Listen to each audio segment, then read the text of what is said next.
నమస్తే welcome to ప్రజా ప్రతినిధి న్యూస్. గౌరవ రాష్ట్ర ముఖ్యమంత్రి వర్యులు అవుట్సోర్సింగ్ ఉద్యోగులను ఉద్దేశించి రెగ్యులరైజ్ చేయడం కుదరదు, శాఖాపరమైన న్యాయపరమైన అడ్డంకులు తలెత్తుతాయని ఇచ్చిన సందేశం వల్ల తెలంగాణ రాష్ట్ర వ్యాప్తంగా ప్రభుత్వ శాఖలు, ప్రభుత్వ రంగ సంస్థలు పనిచేస్తున్న అవుట్సోర్సింగ్ 1,50,000 మంది కుటుంబాలు తీవ్ర మనోవేదనకు గురయ్యాయి. కావున శ్రీ గౌరవ ముఖ్యమంత్రి మాయందు దయతలిచి మేము కూడా మీ ప్రజాపాలనలో పనిచేస్తున్న ఉద్యోగులమే, ప్రభుత్వానికి సేవలు అందిస్తున్న ఉద్యోగులమే, మా అందరినీ కడుపులో పెట్టుకుని చూసుకోవాలని, ఏజెన్సీ వ్యవస్థ రద్దు చేసి నేరుగా మా ఖాతాల్లో జీతాలను వచ్చే విధంగా పే స్కేల్ ఇప్పిస్తే సరిపోతుందని మా యొక్క విన్నపం. రెగ్యులరైజేషన్ చేయమని ప్రభుత్వాన్ని మేము ఎక్కడా కోరలేదు.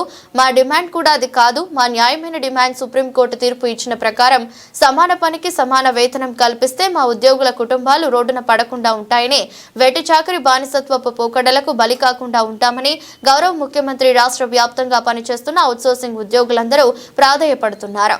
కార్యక్రమంలో రాష్ట్ర అవుట్సోర్సింగ్ ఉద్యోగుల జేఏసీ చైర్మన్ పుర్లగుర్ల రాజారెడ్డి, సిద్దిపేట జిల్లా అవుట్సోర్సింగ్ జేఏసీ ప్రెసిడెంట్ పొనమల్ల యాదగిరి, ప్రధాన కార్యదర్శి పోతుల రాజమల్లు, రాష్ట్ర JAC joint secretary Muniganti Jagadish మరియు డిగ్రీ కాలేజ్ తలారి రామచంద్రం, కపిల్ రెడ్డి, మధు, రవి ప్రకాష్, భిక్షపతి, కుమారస్వామి ఇటు కార్యక్రమంలో తదితరులు పాల్గొన్నారు. రాష్ట్ర అవుట్సోర్సింగ్ ఉద్యోగుల జేఏసీ చైర్మన్ సిద్దిపేట జిల్లా. ఈరోజు గౌరవ ముఖ్యమంత్రి గారు అవుట్సోర్సింగ్ ఉద్యోగులను పర్మనెంట్ చేయడం కుదరదు అన్న మాట వల్ల 6 లక్షల కుటుంబాలు చాలా మనోవేదనకు గురయ్యాయి. కావున దయచేసి మా కుటుంబాలని ఆదుకోవాలి, ఏజెన్సీ వ్యవస్థను రద్దు చేసి మాకు పే స్కేల్ ఇచ్చి ఉద్యోగ భద్రతను కల్పించాలని కోరుకుంటున్నాము.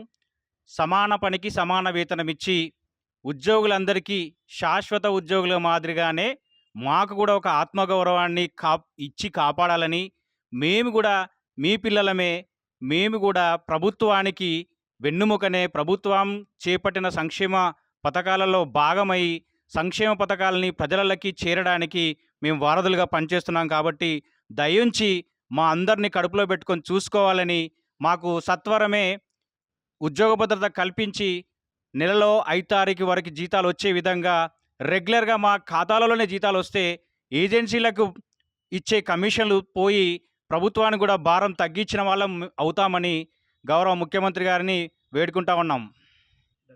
ప్రభుత్వ శాఖలు, ప్రభుత్వ రంగ సంస్థలు, వివిధ ప్రభుత్వ శాఖల్లో పనిచేసిన ఉద్యోగులందరికీ ఏజెన్సీ వ్యవస్థను రద్దు చేసి శాశ్వత ఉద్యోగులుగా మాదిరిగా పే స్కేల్ ఇప్పిస్తే సరిపోతుంది. మాకు ఎక్కడ రెగ్యులరైజేషన్ అడగాల్సిన అవసరం రాలేదు, అడగం కూడా. మాకు అకౌంట్లలో జీతాలు వేయాల్సిన అవసరం ఉంది. దయించి గౌరవ ముఖ్యమంత్రి గారు శాశ్వత ఉద్యోగుల సబ్ కమిటీ వేసినట్టుగా అవుట్సోర్సింగ్ ఉద్యోగులందరి కోసం ఒక కమిటీని వేసి వివిధ శాఖ అధికారులతోనో, లేకపోతే ఐఏఎస్లతోనో, లేకపోతే ఉన్నత అధికారులతోనో, రాష్ట్ర మంత్రివర్గంతోనో మాకు ఒక కమిటీ వేయాలని గౌరవ ముఖ్యమంత్రి గారిని వేడుకుంటున్నాం. సిద్దిపేట జిల్లా అవుట్సోర్సింగ్ అసోసియేషన్ వారి ఆధ్వర్యంలో ఈరోజు ఈ ప్రెస్ మీట్ ముఖ్య కార్య ఉద్దేశం ఏంటంటే, ఏదైతే రాష్ట్ర ముఖ్యమంత్రి వర్యులు గౌరవనీయులైనటువంటి రేవంత్ రెడ్డి గారు చేసినటువంటి వ్యాఖ్యల్ని, అయ్యా ఇది చాలా బాధాకరమైనటువంటి విషయం. అయ్యా మేము ఎక్కడ కూడా అవుట్సోర్సింగ్ కాంట్రాక్ట్ మరియు వ్యవస్థను ఎక్కడా కూడా రెగ్యులర్ చేయమని చెప్పేసి ఎక్కడా కూడా మేము అడగట్లేదు. మేము ఒకటే చెప్తున్నాం, సమాన పనికి సమాన వేతనం ఇవ్వాలని, ప్రతి నెల నేరుగా జీతాలు మా యొక్క అకౌంట్లోనే వేయాలని చెప్పేసి మేము రాష్ట్ర ప్రభుత్వాన్ని మరియు ముఖ్యమంత్రి వర్యులను కోరుచున్నాం. మొన్న జరిగినటువంటి ఏదైతే మంత్రుల వర్యులతోనూ కూర్చున్నటువంటి ఏదైతే చర్చించారో, అదేవిధంగా ఆల్ డిపార్ట్మెంట్కు సంబంధించినటువంటి ఎంప్లాయీస్ని అందరినీ రాష్ట్ర కమిటీనో మరియు లేదా మీరే స్వయంగా ఒక మంత్రులతో ఒక కమిటీ వేసి మా యొక్క సమస్యలపై పునరావృతం చేసి మా యొక్క జీవితాలన్నీ కూడా సుమారు తెలంగాణ రాష్ట్రం మొత్తంలో 1,80,000 మంది ఉద్యోగులు అవుట్సోర్సింగ్లో పనిచేస్తున్నటువంటి వాళ్ళం ఉన్నాం సార్. దయచేసి మా యొక్క కుటుంబాలన్నీ కూడా మీ యొక్క ఆధీనంలో ఉన్నాయి సార్.